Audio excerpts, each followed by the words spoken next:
കൂടുതൽ വാർത്തകളും വീഡിയോകളും കാണാൻ ഈ ചാനൽ സബ്സ്ക്രൈബ് ചെയ്യുക. കൂടെ ബെൽ ബട്ടൺ അമർത്തുക. ഏഷ്യ ലൈവ് ടിവിയിലെ ഫെങ്ഷു പ്രോഗ്രാമിലേക്ക് ഏവർക്കും സ്വാഗതം. നമ്മൾ ഒരു വീട്ടിലേക്ക് കടന്നു ചെല്ലുകയാണ്. ഇപ്പോൾ ഒരാൾ വാസ്തു നോക്കാനായിട്ട് അല്ലെങ്കിൽ ഫെങ്ഷു നോക്കാനായിട്ട് വിളിച്ചിട്ട് നമ്മളൊരു വീട്ടിലേക്ക് കടന്നു ചെല്ലുന്നു. വീട്ടിലേക്ക് കടന്നു ചെല്ലുമ്പോൾ വീടിൻ്റെ പരിസരങ്ങളും ഓരോ റൂമുകളും അതിൻ്റെ ഡിഗ്രിയും അത് പണി കഴിപ്പിച്ച കാലഘട്ടങ്ങളൊക്കെ വളരെ കൃത്യമായി മനസ്സിലാക്കേണ്ടതുണ്ട്.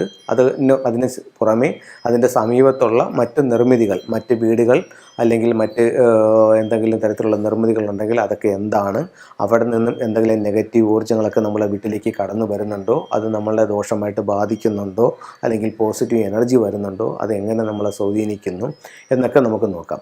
അതുപോലെ തന്നെ ഒരു വീടിനെ സംബന്ധിച്ചിടത്തോളം ആ വീടിൻ്റെ വടക്ക് കിഴക്ക് നമ്മൾ പോയി നോക്കിക്കഴിഞ്ഞാൽ ആ വീടിൻ്റെ എന്താണ് അവിടുത്തെ ഒരു ലെവൽ, ഒരു എനർജി ലെവൽ അല്ലെങ്കിൽ ആ വീടിൻ്റെ അവസ്ഥ എന്താണെന്ന് ഏതൊരു വീടിൻ്റെയും വടക്ക് കിഴക്ക് നോക്കി നമുക്ക് മനസ്സിലാക്കാനായിട്ട് സാധിക്കുന്നതാണ്.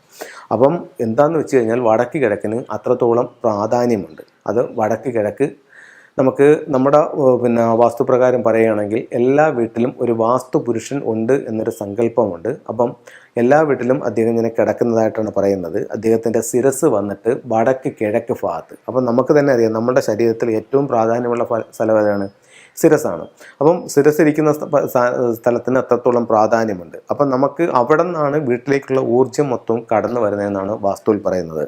അപ്പം അതിന് തടസ്സങ്ങളില്ലാതെ നല്ല കാറ്റും വെളിച്ചവും സൂര്യപ്രകാശം ഒക്കെ കിട്ടുന്ന രീതിയിൽ അവിടെ നിന്ന് എനർജി കടന്നു വരുന്ന രീതിയിലാണ് നമ്മൾ ആ വീട് പണി കഴിപ്പിച്ചിരിക്കുന്നതും വടക്ക് കിഴക്ക് ഭാഗം ക്രമീകരിച്ചിരിക്കുന്നുണ്ടെങ്കിൽ ഉറപ്പായിട്ടും നല്ല ഫലങ്ങൾ ആ വീട്ടിൽ കിട്ടുമെന്നുള്ള കാര്യത്തിൽ യാതൊരു സംശയവുമില്ല. അപ്പോൾ അതിന് തടസ്സമായി ഒരുപാട് ആൾക്കാർ ഒരുപാട് കാര്യങ്ങൾ ചെയ്യുന്നുണ്ട്. അതെന്തൊക്കെയാണെന്ന് ഒന്ന് രണ്ടെണ്ണം ഞാൻ പറയാം. ഒന്നെന്ന് പറയുന്നത് വടക്ക് കിഴക്ക് ഭാഗത്ത് ഇപ്പോൾ ഒരു വിറക് വെക്കാനുള്ള ഒരു പുര അവിടെ കിട്ടുന്നു, അല്ലെങ്കിൽ വടക്ക് കിഴക്ക് ഭാഗത്ത് കിണർ നിൽക്കുന്നു. ഭൂരിഭാഗം വീടുകളിലും വടക്ക് കിഴക്കാണ് കിണർ നിൽക്കുന്നത്. അത് ഏറ്റവും നല്ലതാണ്. ആ കിണറിനോട് ചേർന്ന് ഒരു കുളിമുറിയും ഒരു ടോയ്ലറ്റും കൂടെ അവിടെ പണിയുന്നു. അത് ഒട്ടും നല്ലതല്ല. ആ ടോയ്ലറ്റ് അവിടെ വന്നു, മാത്രമല്ല വടക്ക് കിഴക്ക് ഭാഗത്തുള്ള എനർജി അവിടെ ബ്ലോക്കായി.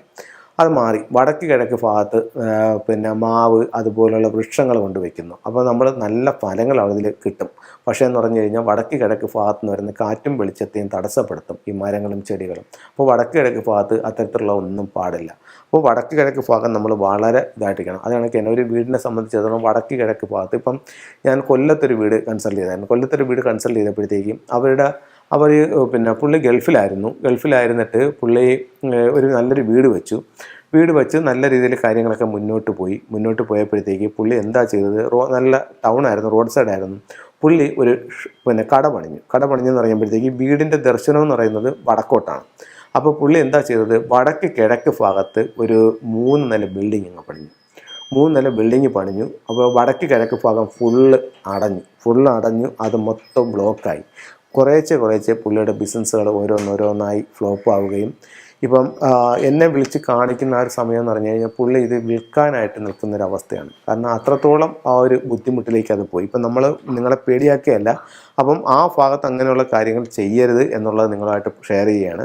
അപ്പോൾ അഥവാ നിങ്ങളവിടെ ചെയ്തിട്ടുണ്ടെന്നുണ്ടെങ്കിൽ അത് വാസ്തുപ്രകാരമോ ഫെങ്ഷു പ്രകാരമോ എന്തെങ്കിലും ചെയ്തുകൊണ്ട് അതിൻ്റെ ദോഷം നിങ്ങൾ മാറ്റേണ്ടത് ഏറ്റവും അത്യാവശ്യമാണ്.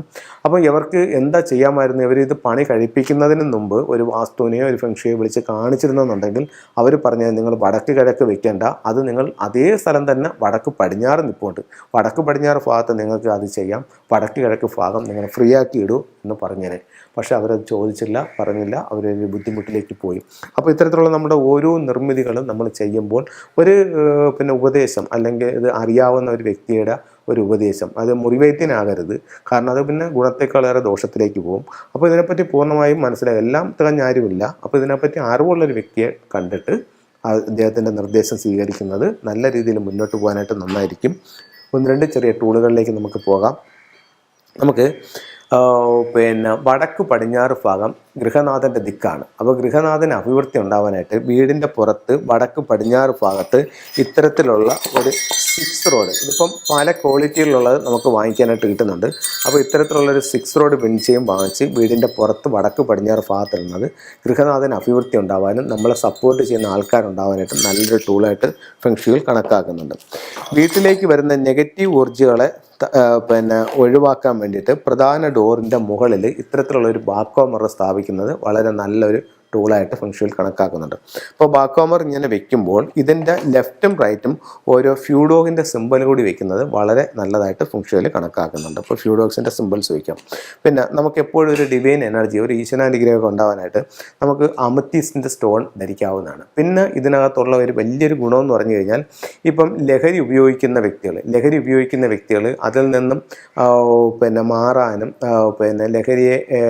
ലഹരിക്ക് അടിമപ്പെടാതെ മുന്നോട്ട് പോകാനായിട്ട് അമത്തിസ്റ്റ് ഉപയോഗിക്കുകയാണെന്നുണ്ടെങ്കിൽ ലഹരി നമ്മൾ ഉപയോഗിക്കുന്നത് ഒഴിവാക്കാനായിട്ട് നല്ലതാണ്. അപ്പോൾ അമത്തിസ്റ്റ് നമുക്ക് ധരിക്കാവുന്നതാണ്. അപ്പോൾ ഇത്തരത്തിലുള്ള ഓരോ ടൂളുകളും നമ്മുടെ ജീവിതത്തിൽ ഓരോരോ മാറ്റങ്ങളുണ്ടാക്കും, നേട്ടങ്ങളുണ്ടാക്കും. ഞാൻ ഈ പറയുന്ന കാര്യങ്ങൾ നിങ്ങൾ കണ്ണുടച്ച് വിശ്വസിക്കേണ്ട. നിങ്ങളുടെ ഗൂഗിളിനകത്ത് സെർച്ച് ചെയ്യാം. അതല്ലെങ്കിൽ നിങ്ങൾ ഓരോ ടൂളുകൾ വാങ്ങിച്ച് ഉപയോഗിച്ച് നോക്കാം. നിങ്ങൾക്കുണ്ടാകുന്ന മാറ്റങ്ങൾ നിങ്ങൾക്ക് സ്വയം അനുഭവിച്ചറിയാനായിട്ട് സാധിക്കുന്നതാണ്. എല്ലാവർക്കും എല്ലാ ഐശ്വര്യങ്ങളും ഉണ്ടാവട്ടെ എന്ന് പ്രാർത്ഥിച്ചുകൊണ്ട് നിർത്തുന്നു. നന്ദി, നമസ്കാരം.